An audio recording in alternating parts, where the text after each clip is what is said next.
What's up, everyone? We're out here in Pesto Craft Italian Kitchen. I said that right, yeah?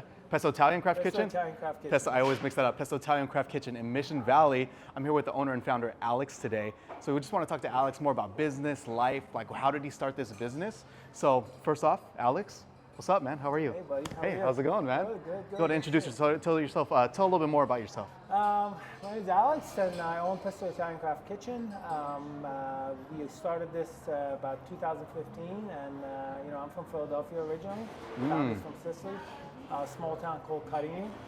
And I moved here in 2015, actually. 2015. And yeah, we're here, rocking and rolling. Rocking and rolling. How old were you when you moved here then? Moved to San Diego. San Diego, I was 41. 41, okay. Yeah. So let's take it back a little bit because I looked up your history, looked at your page. If you didn't know Alex, not only does he own this place, but he also does like a lot of motivational, inspirational, health stuff going on. So I looked at his page and he talks a lot about how he started this business back when you were 19, right? That's right. Yeah. Can you give us a little bit more information about so that? My family was in a pizza restaurant business. All my family members, dad, mom. In Philly? In Philly, in New Jersey, and New York. Okay. We have a long line of pizzeria owners and family, uncles and cousins and everyone. And so I grew up in the kitchen, in the business, and when I was 19, I had the idea. I was like, you know what, I'm here every day. People love me. I love people. Why can't I just do it on my own? Okay. You know?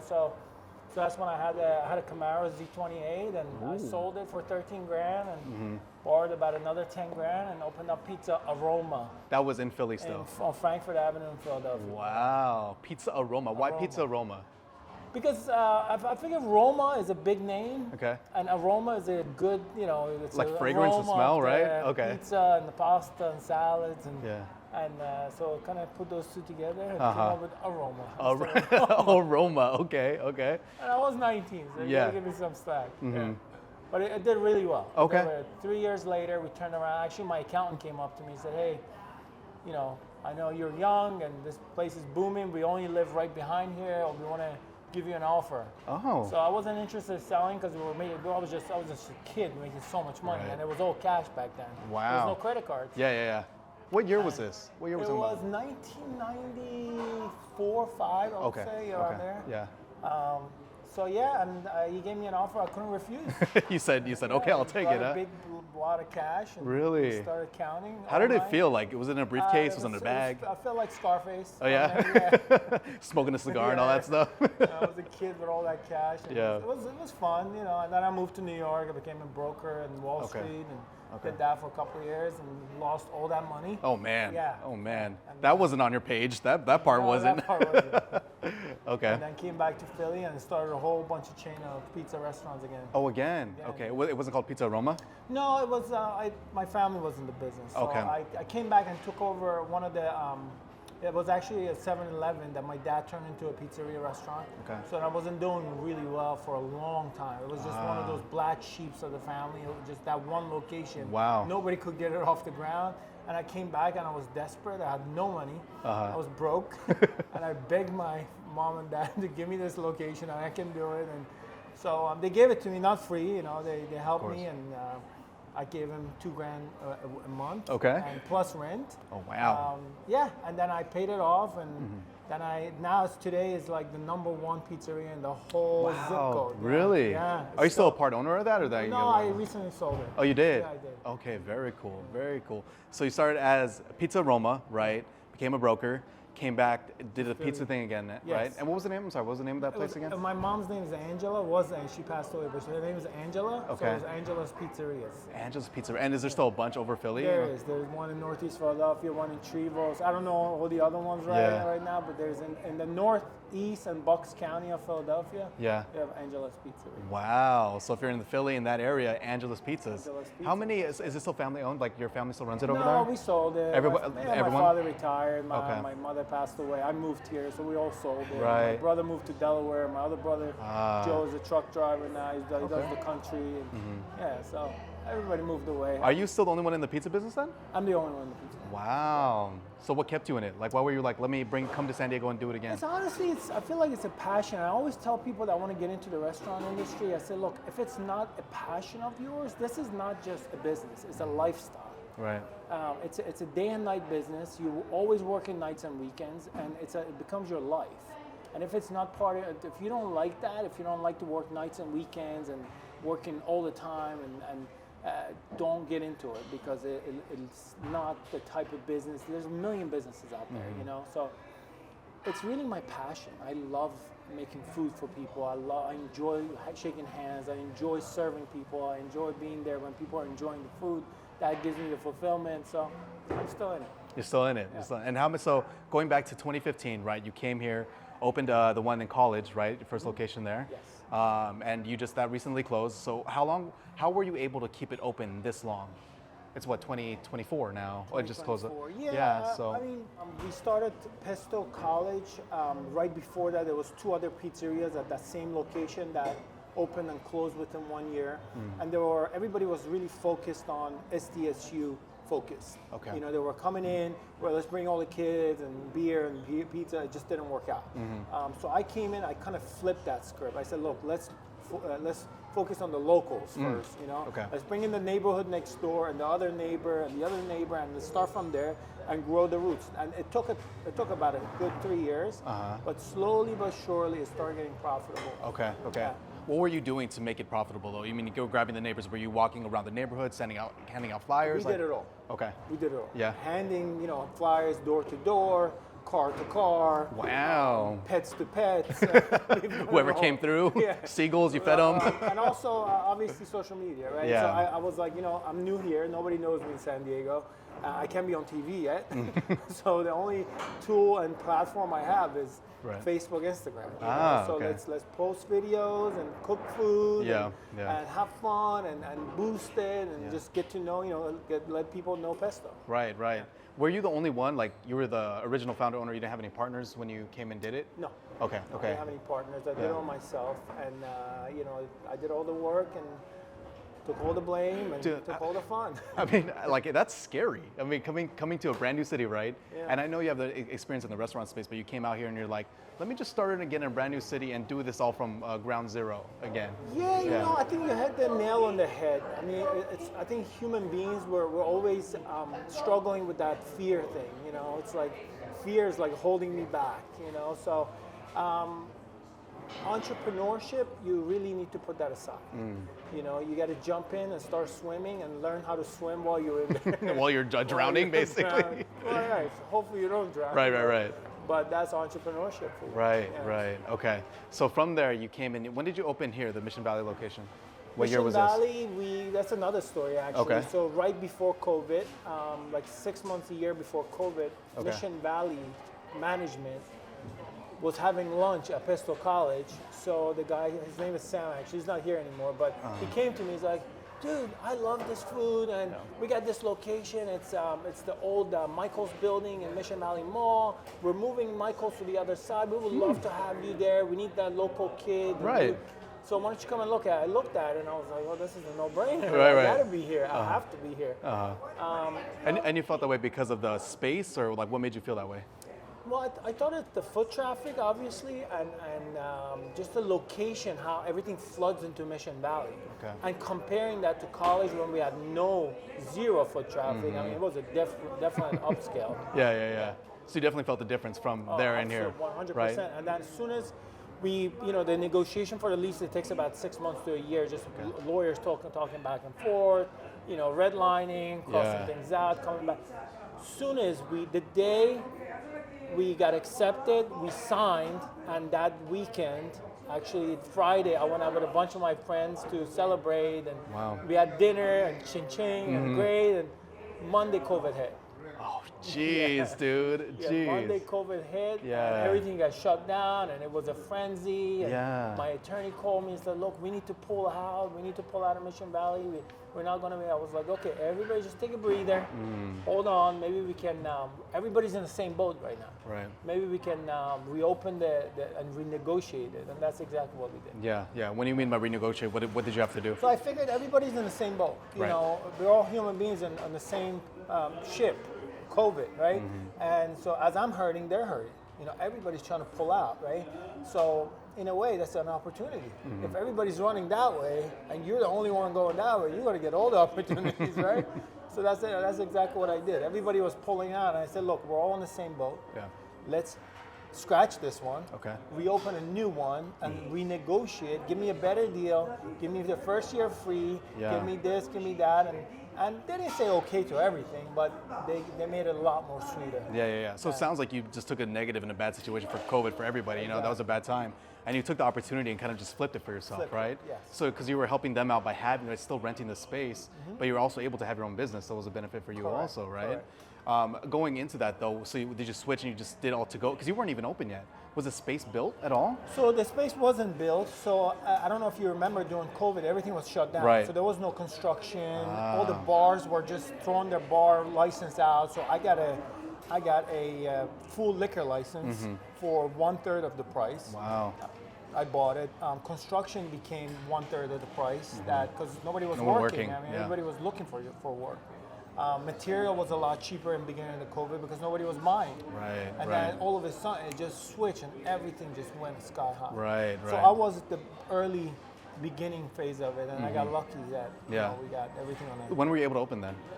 So that's another story. Yeah. I didn't plan this, but the day that we opened doors was the day that they lifted COVID. Wow. Yeah. Okay, like the first round, right? First round. Okay. Yeah. Okay. Wow. And so you were doing to go and all that stuff from that moment on, No, or like no. When we opened, like fully? fully open. Because remember how there was like a time where they opened but not really opened, and then we were still at college at that point. We were okay. doing construction then. okay, okay, very cool, man. Yeah. I got it was fortunate. Yeah, that's awesome. Yeah. And now you have a full bar. You said like right there, cocktails and we drinks. just opened a full limoncello. bar. It's called Limoncello Bar. Yeah. And it's doing pretty well for itself, that little thing. And everybody's loving it. We have about 18 exotic signature cocktails. Very nice. We just started the second phase. Oh. Yeah, What is the second phase? What do you mean? Second phase of the menu. We had Okay. first we started with 8 drinks, and now we have another 8 that just came in. Okay. So we have 16. 16 altogether. 16 Okay. Okay. Let's talk a little bit about your food here. Yeah. So getting into we built a business, all of this stuff, but the food, like what makes it so special? So the food, I tell you what makes it so special. So going back to the history of my family, old school Sicilians, the old school recipes. So I took that mom and pop pizzeria restaurant, and I before I moved here, I was a bodybuilder for many years. I'm still trying. But Yeah. I'm older now. But I took that ideologies and I made it a healthier version of it. Okay. I brought it to today's world. So we do a lot of cauliflower crust. We do a lot of lentil pasta, which is gluten-free. We do a lot of gnocchi that's also gluten-free. Wow. We do the sauces that we make is very light, so it's not heavy. The one thing people eat at Pesto, they always say they leave here and they feel light, Oh, okay. even though they're eating Eat Italian pasta food. and all that stuff, Exactly. right? Okay.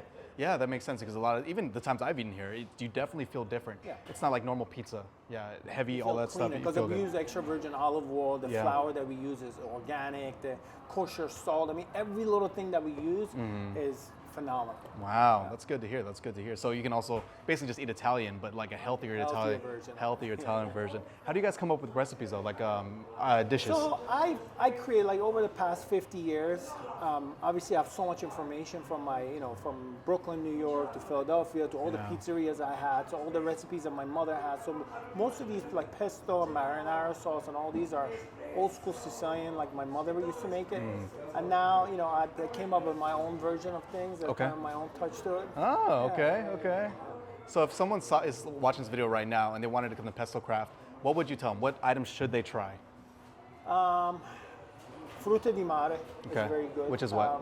Which is a seafood dish, fish of the sea. Okay.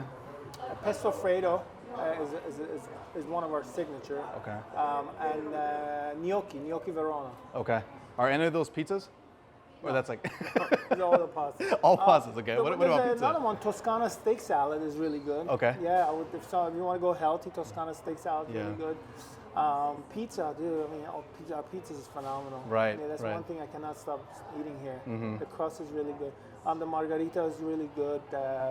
Chicken Milano. Yeah, The yeah. Milano is really good. Yeah. I think you had that. I think I had a lot of your pizzas already, but I love every single one. He didn't mention it's wood fired, so everything they make it fresh in front of you. You actually can see them. That's what's cool. Open kitchen concept. That's so you right. basically see everybody, even your salads to the pastas. So it's like you're not hiding anything, right? no. Pure honesty, all open in front of we you. come at 7:30 in the morning. We're Yeah. making the meatballs by hand, and pastas are made fresh. Yeah.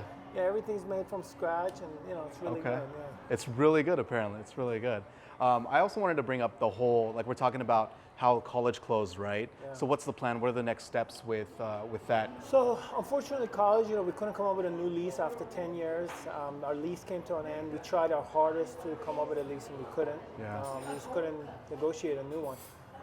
So we had to close it down. We're pulling, like right now, today we pulled the pizza oven out. Wow. Yeah, so we're cleaning now. I'm putting the finishing touches there so we can give the keys back.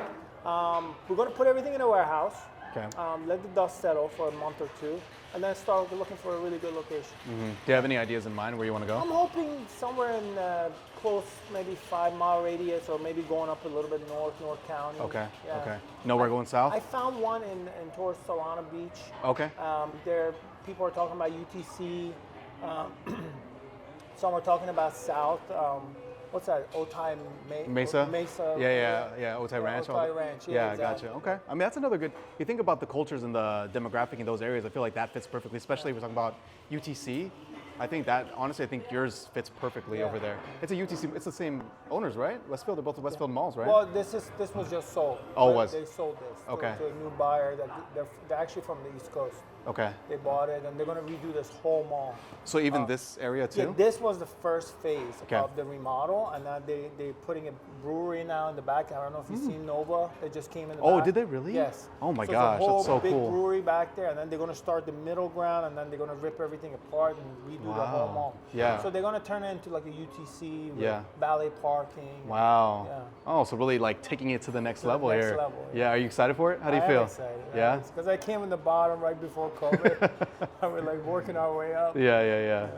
One thing that you do a lot, Alex, that we kind of mentioned here and there, but you're very motivational, right? Very inspirational, talking about health, spirituality, all of that stuff. Yeah. Give us a little snippet, like why did you start talking about that and all those things? I don't know, just observing, going through life myself and making mistakes and errors and learning from it and learning that, in life really there's a lot of ups and downs, ebbs and flows, peaks and valleys, and life gets lifey, family gets as family things happen. And Right. as long as you keep your health your number one forefront, keep it on the front as far as spiritually, mentally, emotionally, and physically, you can navigate through the rough days with ease. Okay.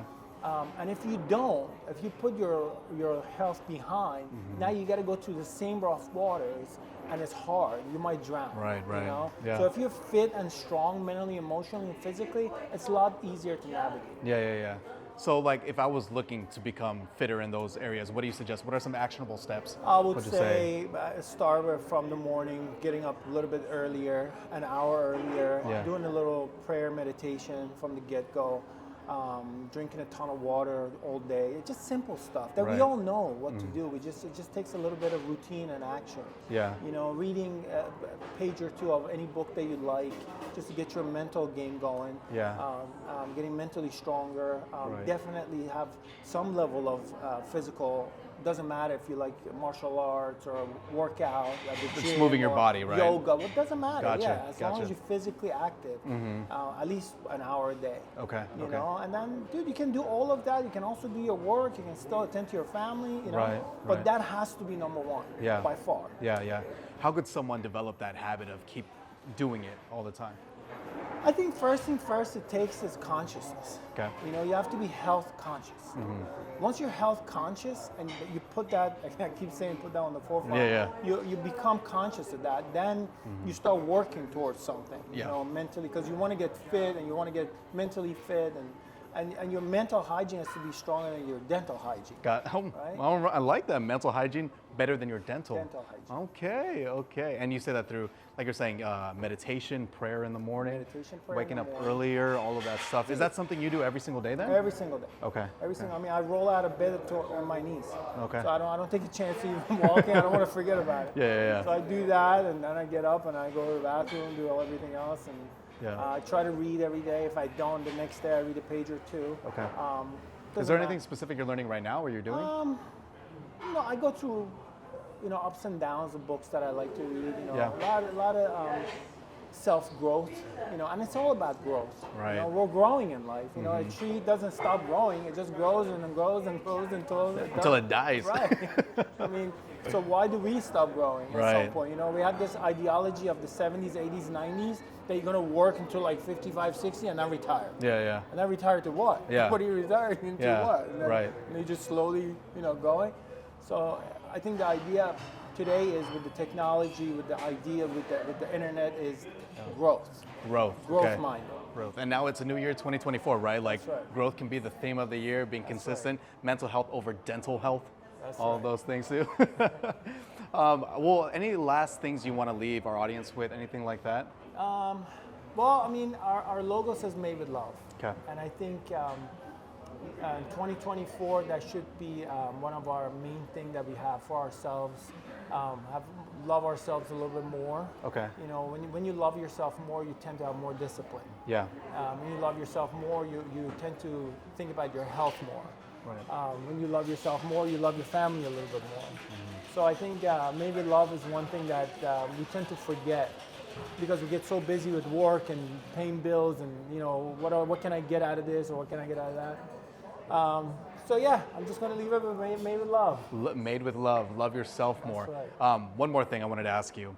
If there was somebody looking to start a business, starting to do, not to this degree obviously, but like if they're just starting, what's some advice you would give them from the beginning?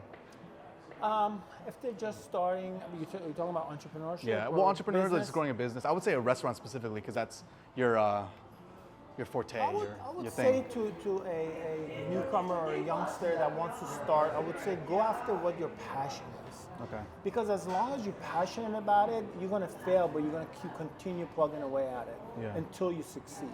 If you're not passionate about it, as soon as you fail, you tend to put it aside. Okay. Because you're going to fail. The first 3 years we were at college, I was not making any money. I was sleeping on my aunt's couch in Rancho Santa Fe, and I was borrowing money just to pay the rent. Wow. So it took about 3 years for that place to get profitable. But I was passionate about it. It was my baby. That's why you didn't stop, right? I didn't stop. Until after the third year, slowly but surely got profitable. Okay. Because even like you're talking about taking it back to when you were 19, and you said that you lost all your money from after you were a broker, right? That's you right. came back home, and your parents, they helped you out, but you had to start again, basically from zero, to build something up all over again. right. But you never stopped, I never stopped. which is why you're here now, and you have this space. You're looking for another space, all of these things. Find out what you're good at. Okay. Because God gives every single person a gift of what you're really good at, and we all know the answers here. Right. Find out what you're good at, what you're passionate about, and just go after it with everything you got. Yeah. And you will succeed at some point. At some point, it might take a while, but you will succeed You will eventually. succeed, yeah. Where can people find you? How can they DM you? All this. Where can they find you? Alexander M40, Okay. Instagram, Facebook, and I'm always here in Mission Valley. You can always find me here for sure. Now you have cocktails, pizza, salad, We have pasta. I say pasta, right? gluten free. We have a lot of vegan options. We have pizza, pasta, salad, paninis. We have a lot of exotic cocktails, wine. I mean, we have it all here. Sick. Well, Alex, thank you today, man. This was really You got it, brother. inspirational, much Anytime. helpful. Yeah. Appreciate the time, man.